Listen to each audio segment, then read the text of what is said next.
So, welcome everybody. We're here after the performance of Firebird, Phil's Extraordinary Play, to have a Q&A, a little bit of a discussion about the play and some issues around it. I'd love to start by just having our panellists introduce themselves. I'm Edward Hall, the Artistic Director of Hampstead Theatre and the Director of the play. If you'd like to just introduce yourselves one by one.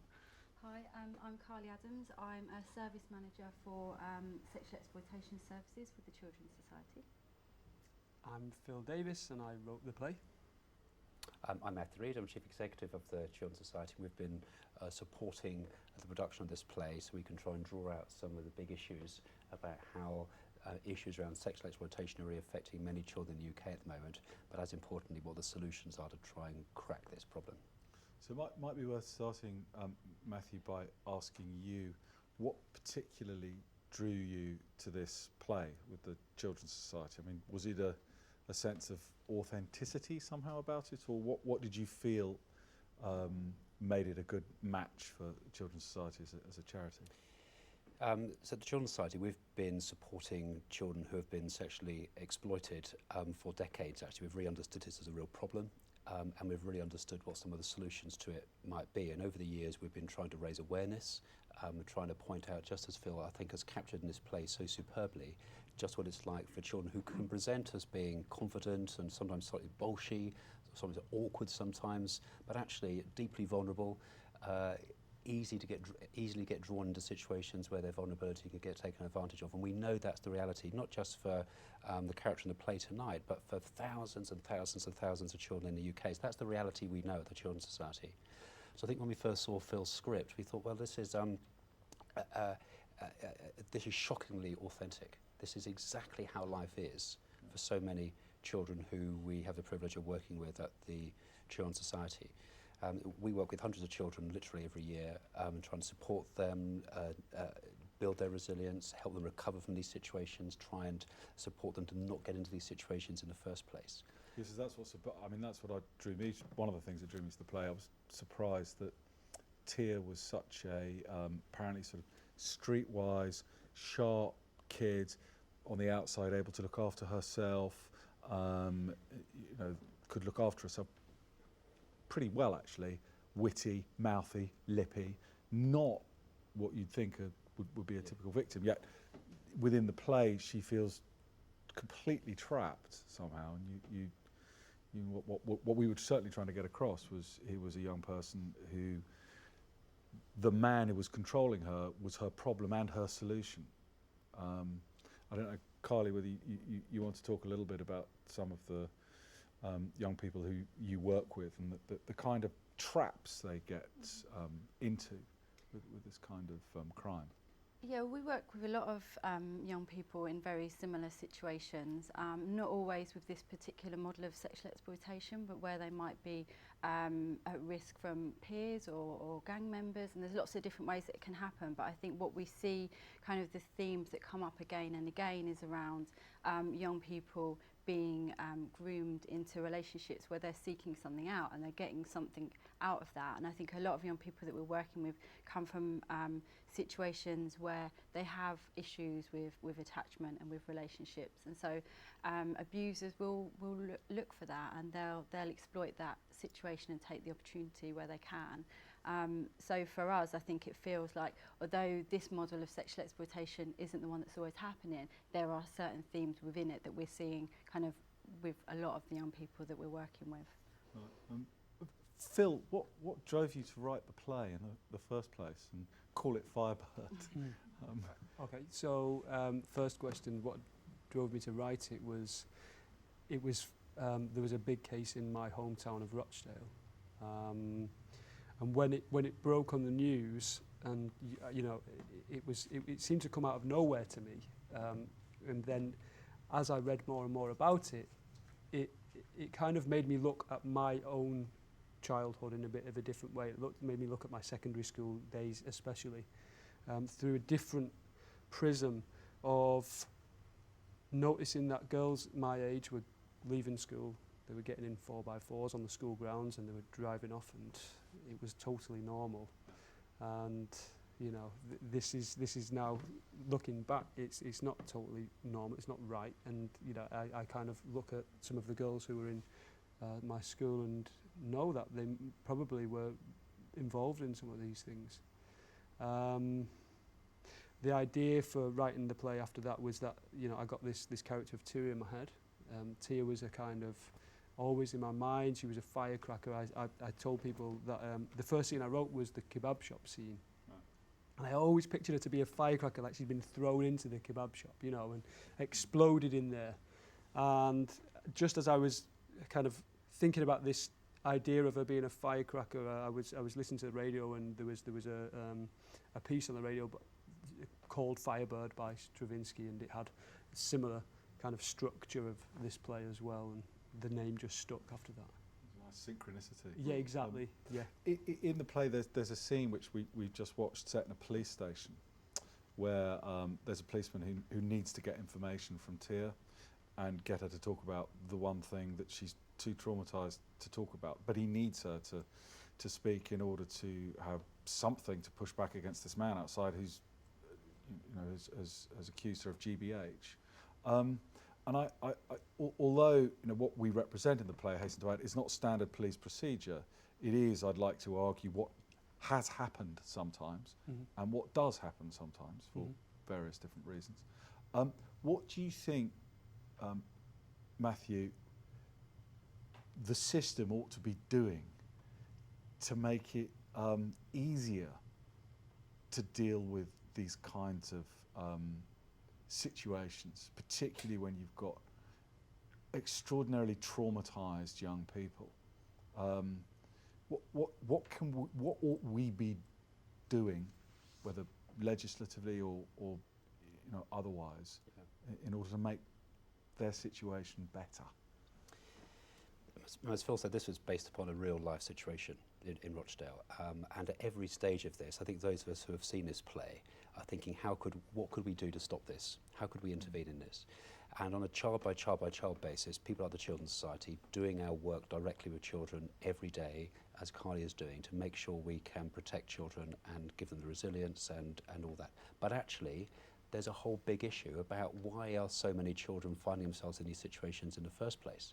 And the reality is, as a society, we're not giving older teenagers in particular the protection they need in law to be able to have the protection they need from this type of damage.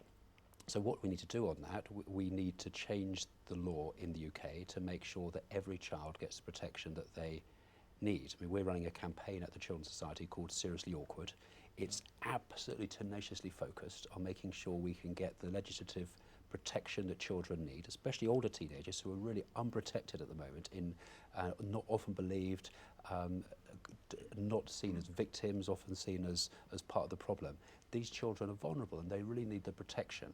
So what we can all do, we can all get involved in that campaign, and it makes a really, really big difference. We think by doing so we can help shape a much better society in the UK, which protects children like the ones we've seen depicted tonight, but also the thousands of other children in the same situation, the children who are in kebab shops tonight, the children in kebab shops tomorrow night. This is a doable problem, and I guess what is not to be gained about it as a society by saying we can sort this out in the UK and change society for the better and protect these children. There must be a huge amount of mistrust from the girls you work with, having been, you know, systemically, a lot of them failed. So, you know, the system has failed them. And indeed, in many of the cases I've read about, have thought they're making positive choices sometimes to lead the lives they do. How do you go about tackling that? How do you go about dealing with that? Well, a lot of our work is focused around trying to support a young person by us creating a safe space for them to talk about their experiences, but then also to encourage them to build some trust in other agencies and organisations that can help them. We find that a lot of young people do have a particular distrust from the police and social services. They're often not kind of able to act in the way that the young person would want, and often young people are finding that they're not being kept informed or involved of what's happening in regards to decision making. So for us it's really important that they do build up some relationships and trust with them, because they actually can, there is a lot that they can do. And I think when the networks of professionals are working better together and sharing information and prioritising that young person and hearing what they're saying, then we can definitely make a difference. And I think it's through some of our work where we're advocating for young people in those situations and then supporting them to find a way that they can have a voice and share their experience and to have some positive control in what's happening for them, because what one young person wants or needs isn't the same as the next young person, so we really need to tailor it to each one. Everyone's very different. Yeah. I mean, Tia tonight, the girl we were dealing with, what was hard for me to understand was to try and get inside the head of a young girl who had no friends, but no friends. And you think, oh well, there must be some. No friends at all. No money, no support, nothing, anywhere. No opportunities. It's quite hard to imagine that. You need good actors and a good play. But that is the reality for a lot of the young people that we're working with. And so to complete dependence upon the abuser. Yes. Over and over again, Yes. and even in situations where other professionals should have been there to understand and to support and everything else, yet again the sort of the abuse almost continues from not understanding, not listening, not being there. So at every stage of this play, you've captured it so superbly, Phil, but every stage of this play being the need to see how can we stop this happening to other children. Yes, I heard the phrase is used, lifestyle choice, the sort of chilling phrase that sometimes goes on record for some of these girls, which is, you know. I mean, no one's going to make a lifestyle choice. No one's going to do that, are they? These are situations which they're abusive. They're situations which children are groomed, they're vulnerable, they're drawn in bit by bit by bit, drugs, gifts, trusting people, that trust being misplaced, and then that and of course the effects on children can be so damaging that some people will never ever really recover from that for the rest of their lives.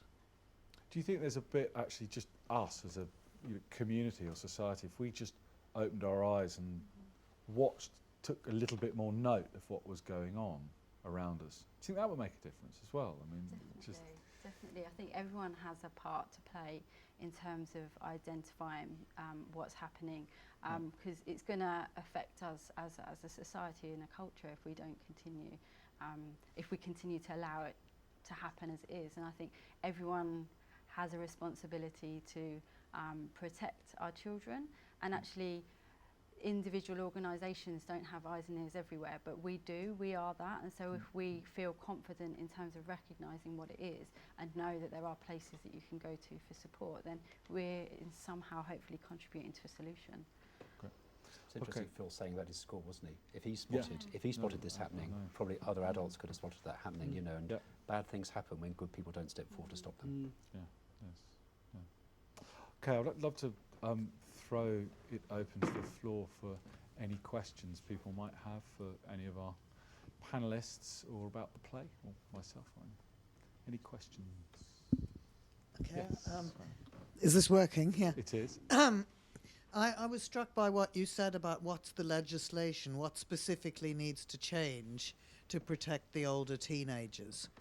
And I presume after persons over 16, they're legally allowed to have sex, aren't they? So is that what it's about? Or I didn't understand what specific legislation was being referred to. Yes.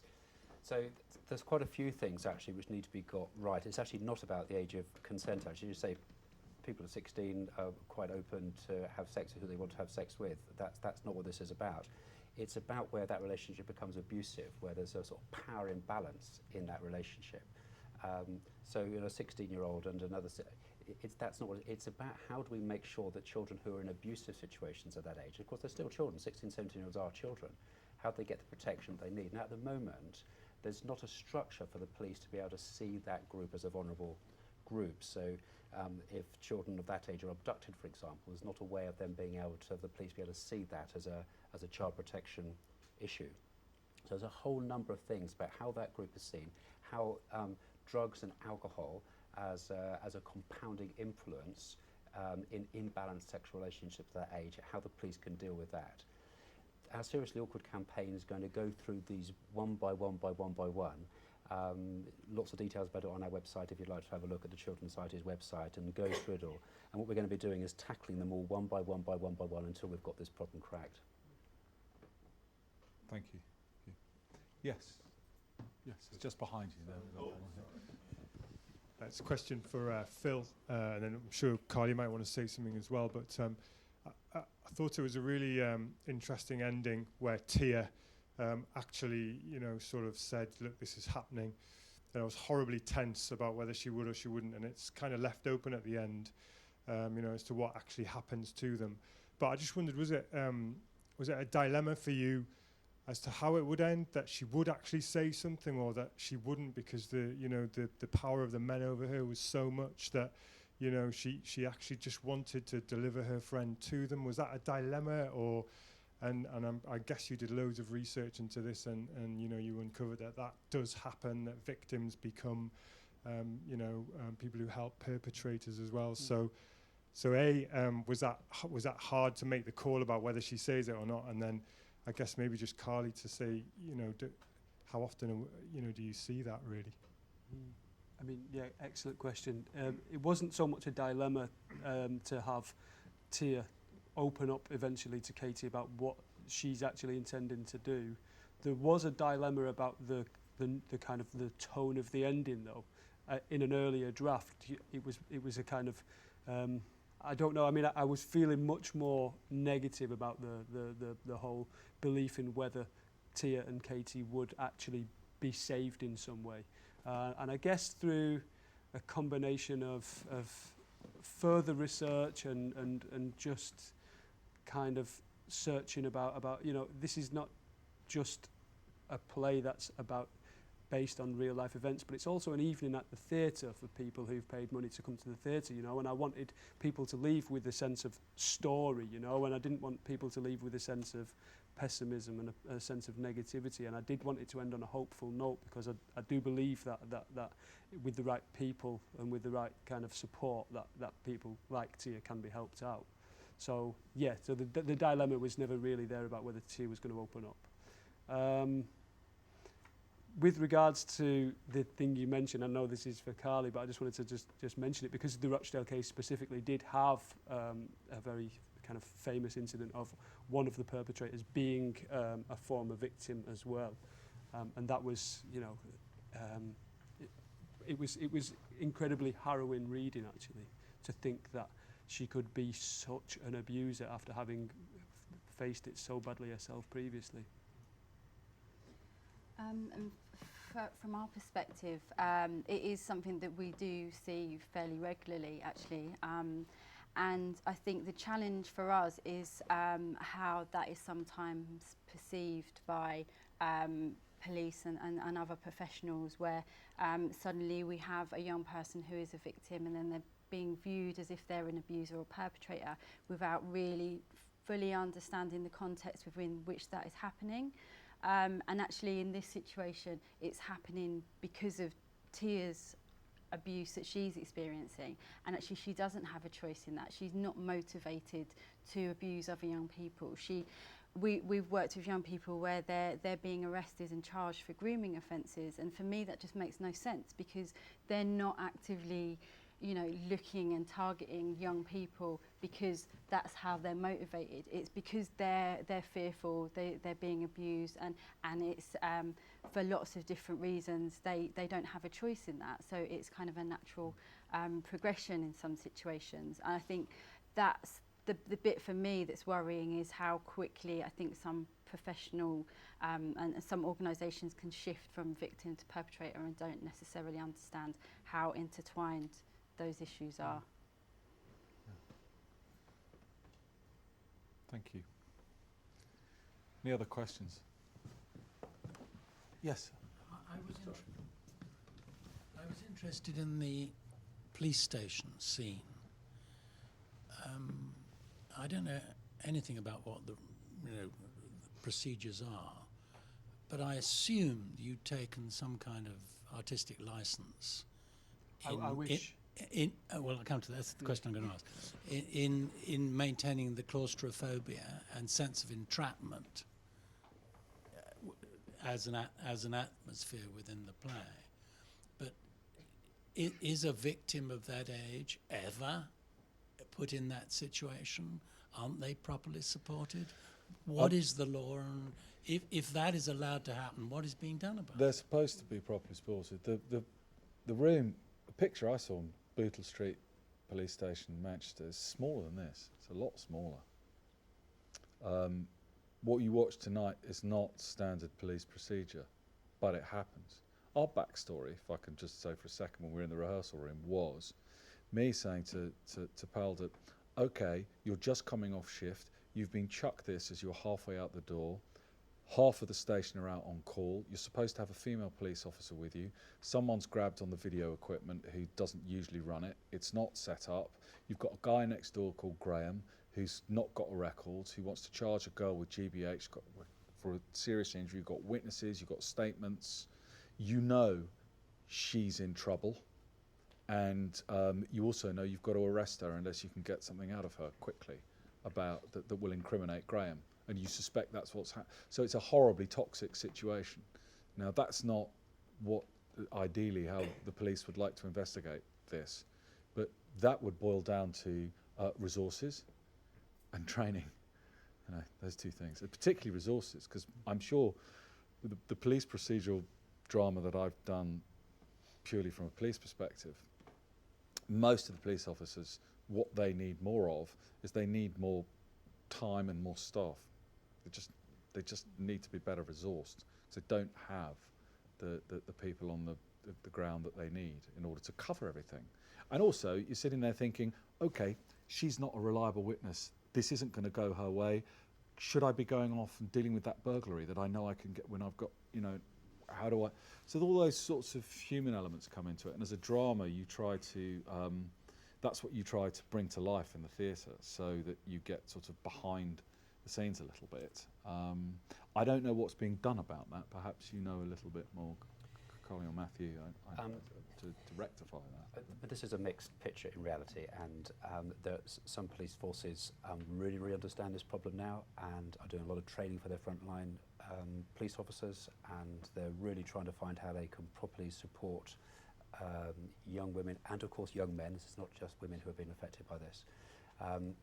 That's not the picture everywhere, and you wouldn't have to trawl back through the newspapers very far, just 18 months or so, to find some very well publicised cases in the UK where 12, 13, 14-year-old girls being pimped around the UK within the sight of social services and within the sight of the police. And when the police were asked, why did you allow that happen, the phrase that came back is exactly one that Ed used. This is a lifestyle choice. That's a choice that young person was making. Now we might, sit here and just feel terribly shocked by that. But imagine what it's like for a young person sat in a police station trying to report this and just not to be believed and not to be engaged with and not to be listened to. So, I mean, Ed's absolutely right. I mean, part of the solution to this is we've got to get more people to understand the reality of just how vulnerable these young people are. No one's going to make a lifestyle choice to be abused. It's not the sort of thing people say, as part of my work experience, I'm going to be abused this year. It's not a lifestyle choice people make. And we've got to try and get everyone in British society to understand the reality of it. That's a step one, listening carefully to young people, but then making sure they get the support they need.